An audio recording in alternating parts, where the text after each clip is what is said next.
dans ce rétexte où on va parler, puisque vous savez lire et que vous avez lu le titre de la vidéo, du PX4WE.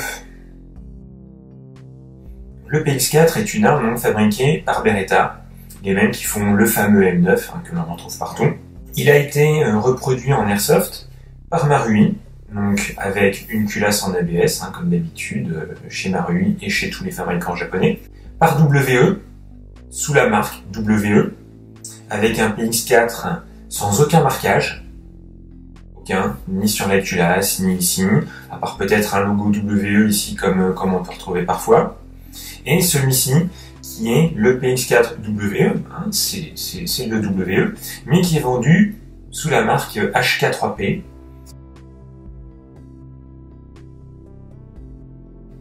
et qui lui possède tous les marquages PX4 custom, comme on pourrait les retrouver sur le Marui. Je crois qu'ils sont pratiquement identiques, il me semble. Le vrai, lui, la vraie arme, il me semble, c'est PX4 Storm, et pas custom.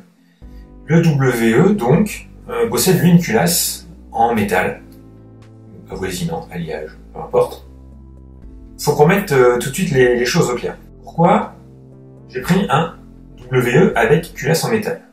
Et pourquoi pas le Marui avec la culasse en plastique?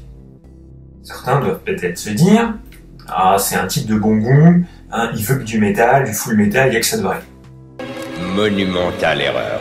Si j'ai pris la version en culasse métal, c'est parce que j'ai une quantité énorme de propane que j'ai acheté en lot, qui m'est revenu vraiment pas cher du tout.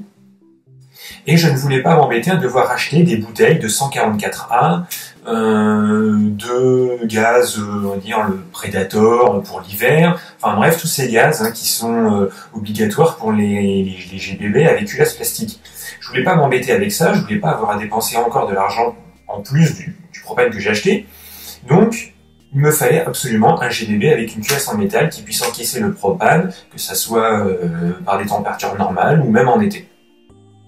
C'est la seule et unique raison pour laquelle je me suis tourné vers une version métal. Donc le modèle WE vaut environ une centaine d'euros. C'est un prix exceptionnel. Franchement, pour la réplique, pour ce qu'elle vaut, pour ce dont elle est capable, c'est un très très bon prix. Franchement, sur ce point de vue-là, il n'y a pas à revoir quelque chose. Les performances en sortie de boîte sont dans la moyenne de ce que fait WE. C'est sympa, c'est pas exceptionnel, mais c'est pas nul non plus. C'est normal. Donc, je vous dirais, si vous avez les moyens de mettre entre 10 et 20 euros, 20 euros en maximum, c'est un joint pour VSR 10, GBB, et vous allez, je pense, grandement améliorer, ça dépend du joint que vous prenez, vous allez grandement améliorer les performances. Personnellement, c'est un joint 9 ball, mais c'est un joint de l'époque déjà où la qualité commence à baisser. Donc la lèvre qui permet de faire l'étanchéité qui entoure la bille est fendue à un endroit. Ça ne change rien à ce que la réplique est capable de faire en termes de précision. Ça ne change rien. Mais comme on le sait tous ou presque, on sait que la qualité des 9 ball a un peu baissé. Donc je vous conseillerais plutôt de partir sur autre chose, comme à l'heure où je fais cette vidéo, parce qu'évidemment tout peut changer. Les Modify beige sont vraiment sympas. J'avais mis à un moment un PDI en W qui aussi avait des bons résultats, mais que j'ai pris pour mettre sur une autre réplique que j'utilise beaucoup. Donc il y a quelques choix possibles dans toutes sortes de gammes de prix. Donc si vous pouvez le faire, il faut pas vous priver, ce sera franchement une bonne amélioration pour un moindre prix. À part ça, franchement, je ne changerai rien d'autre. Le canon, franchement, ça ne servira à rien. Ça reste un GBB, c'est pas fait pour faire du snipe. Celui d'origine vaut largement le coup. Donc en termes de changement pour la performance, un joint, et c'est terminé. Avec un bon entretien, il vous laissera jamais tomber. La précision est vraiment très bonne. C'est surtout pratique pour moi parce qu'on joue beaucoup donc en CQB, dans des situations où parfois il faut viser un bout de coude, un bout de pied ou un bout de fesse qui dépasse d'une barricade. Donc avoir un GBB qui va faire des tirs très réguliers, qui va être bien précis, c'est vraiment très appréciable. En termes d'usure générale, à savoir, je l'ai depuis 2-3 ans, en fait, je l'ai depuis l'époque de la review que Dick Chavez a fait sur son blog. Je vous mettrai un petit lien en dessous pour que vous puissiez aller lire une review, disons, plus classique, avec plein de photos, totalement démontées, et vous verrez, c'est vachement bien fait. Je lui ai donc racheté après la review, comme la plupart des répliques qu'il fait, il les revend ensuite. Donc au départ, je l'utilisais depuis une poche de mon gilet, une poche de chargeur. Donc l'usure des pièces extérieures a un peu été prématurée à cause des frottements contre le scratch. Et ensuite, je l'ai utilisé un holster CQC à la ceinture. Donc là, par contre, cette fois-ci, c'est la carcasse qui en a pris, puisque étant à la ceinture, la réplique s'est un peu cognée à tout mon environnement depuis qu'on joue en CQB, que ça soit de la brique, du bois, n'importe quoi qui va dépasser, où il faut se coller à un mur, il faut passer quelque part, où c'est un peu étriqué. Donc vous pourrez voir que le plastique a pris des coups, mais bon, ça reste du plastique de très haute densité, donc les coups sont vraiment juste extérieurs, et je suis sûr que la plupart des coups peuvent être atténués avec un petit ponçage avec un papier très fin qui pourrait, je pense, visuellement les atténuer assez fortement. Vous pourrez voir aussi pas mal de rayures dues au gilet. À l'endroit où je le porte à la ceinture, et bien le gilet vient frotter dessus, donc ça fait pas mal de rayures aussi. Donc il a bien vécu, franchement, je l'ai utilisé à chaque partie, depuis que je l'ai, j'ai pu utiliser autre chose. J'en suis vraiment content en termes d'utilisation. Il fait vraiment très bien son office, une très bonne précision, très bonne portée. Et l'usure interne est, disons, classique, la peinture se retire à certains endroits. Vous voyez, bon, pour le démonter, tout simplement, on fait la sécurité, on baisse les deux petits tétons ici, et la culasse vient en avant. Et l'usure interne est... Voilà, c'est juste de la peinture qui s'en va sur les zones de frottement, comme ça, bon, ça permet de savoir où mettre de la graisse lithium où il faut, aux endroits de frottement métal contre métal. Mis à part ça, franchement, je dirais, c'est tranquille. Il n'y a pas besoin de grand chose, par un bon entretien de temps en temps régulier. De l'huile silicone sur le joint de nozzle si on utilise un gaz sec, comme moi. Bien faire attention à ça, sinon après un petit graissage une fois de temps en temps pour le coulissement de la culasse, et puis on est tranquille. Donc à ce niveau-là, c'est quand même comme les autres. Donc vous voyez, justement là je vous montre, il arrive que la culasse est bloquée à moitié en arrière. C'est pas un défaut, ça n'arrive pas quand on tire.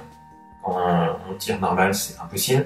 C'est juste quand on l'arme soi-même à la main, en fait. Si on ne le relâche pas avec un fort mouvement, la culasse va rester comme ça nouée. Si je tremble, elle va se remettre. En fait, c'est juste le chien qui remonte un peu trop et qui accroche une partie un peu bombée en dessous de la culasse. Et donc, si je baisse le chien, ça revient. Donc, c'est juste le chien, là, ici, qui bloque, mais c'est pas un défaut, ça gêne en rien l'utilisation. Si on arme normal comme ça, en relâchant bien ce qu'il faut, il n'y a pas de souci. Si on le fait tout doucement, ou là, oui, il y a un petit quelque chose, un petit blocage qui arrive, mais bon, rien de gênant. Franchement, en termes d'utilisation, d'usure, rien de particulier à cette réplique en tout cas. Ce sera du classique WE avec la peinture, et du classique tout court avec les chocs que ça se prend dans notre loisir. Niveau accessoires possible, avec le petit rail, vous pouvez mettre le genre de lampe que vous voulez. Bon, personnellement, je n'en mets pas un holster que je vais vous montrer. Donc, justement, niveau accessoires, donc c'est un holster IMI, donc un vrai, c'est le holster pour la vraie arme que j'ai acheté sur un site dédié au matériel israélien, des grands spécialistes de plein de matos tactiques vraiment de très bonne qualité. Il est parfait pour la réplique, aucun problème de côte, ça passe tout seul dedans. il n'y a aucun souci. C'est vraiment top. En utilisation, c'est génial. Il y a une petite pression là, ici, et quand on tire donc vers le haut, ça se retire. Il est donc vendu de base au choix avec une des attaches, que ça soit donc ici l'attache de ceinture, qui se met donc dans le pantalon, hein, au niveau ici de la ceinture, elle se met dedans. C'est réglable à 360 degrés, on peut le tourner, il y a une clé, on serre, on met dans la rotation qu'on veut. J'ai également l'attache pour gilet molle, donc celle qui est en 3 branches, car je pensais l'utiliser au départ sur mon gilet, mais au final il n'y a pas vraiment d'endroit approprié avec toutes mes poches de chargeur et la sangle de la réplique. Bref, j'ai pas vraiment trouvé d'endroit parfait où le mettre, donc eh bien heureusement que j'avais pris ça en option supplémentaire à quelques dollars, et ce qui fait que je le porte à la ceinture sans problème, hein, ça marche plutôt bien. Pour le sortir, il suffit de mettre la main ici, d'appuyer, de sortir, ça sort tout seul. En option, il y a donc le porte-chargeur ici, hein, qui peut se retirer. Donc très léger, très pratique, agréable à porter. Si jamais vous avez l'occasion, je vous mettrai un lien vers le site où je l'ai eu, un site professionnel, vraiment de grande confiance, il n'y a pas de souci. C'est du bon matériel, et pour le PX4 ou d'autres répliques. De base, c'est pour des armes, hein, des vraies armes, mais pour la plupart, ça passera. Je sais qu'il y a quelques problèmes de côte avec, par exemple, les Glock Marui, qui font pas forcément passer dans les holsters CQC comme ça, mais sinon, pour la plupart des autres, je crois qu'il n'y a aucun problème, et en tout cas, pour les WE, à ma connaissance, il n'y a pas de souci. Donc, vraiment très sympa. Le prix des chargeurs est assez honnête, hein, c'est comme la plupart des autres chargeurs d'autres répliques. Il n'y a pas trop de soucis, on les trouve assez facilement, donc à ce niveau-là, rien de spécial à noter, hein. L'entretien est pareil.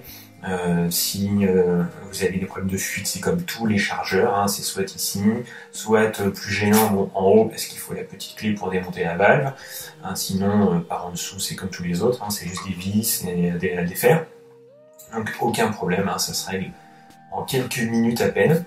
En conclusion, vraiment une bonne réplique de poing pour un prix défiant toute concurrence. Franchement, une réplique de poing pour une centaine d'euros, aussi efficace et durable que ça, généralement c'est assez rare, hein. Si on sait que les peintures se font la malle assez rapidement, si on l'accepte, bon bah voilà, hein, on sait ce qu'on a à ce prix-là. Mais sinon, en termes d'utilisation, franchement, c'est bien. De base, c'est bien. Si on change le joint au pop, ce sera très bien. On aura de bonnes performances. Si vous avez un budget restreint, ou si vous n'avez pas envie de mettre trop cher dans une réplique de poing que vous utilisez assez rarement, et bah franchement, une centaine d'euros pour ça, c'est très bien. Il y a peu de chances de casse, hein, bon ça arrive, hein, comme partout, mais il y a des fois aussi, il n'y a aucun problème, hein, j'en suis la preuve. J'ai jamais eu aucun souci avec, rien de grave touchant la réplique, hein, évidemment, de la fuite de chargeur, mais ça c'est comme partout, comme tout le monde. Donc je dirais franchement, je recommande plutôt les yeux fermés, hein. Si pour vous l'usure de peinture n'est pas un point horrible et récalcitrant, eh bien franchement vous pouvez y aller. Il m'a personnellement prouvé, hein, au bout de ces 2-3 années, qu'il était vraiment parfait, hein, pour son emploi, il n'y avait aucun souci là-dessus. Donc sur ce, je vous laisse. On se retrouvera dans une prochaine vidéo pour parler d'une nouvelle réplique et un peu faire le point dessus sur son utilisation au bout de quelques temps. Bye.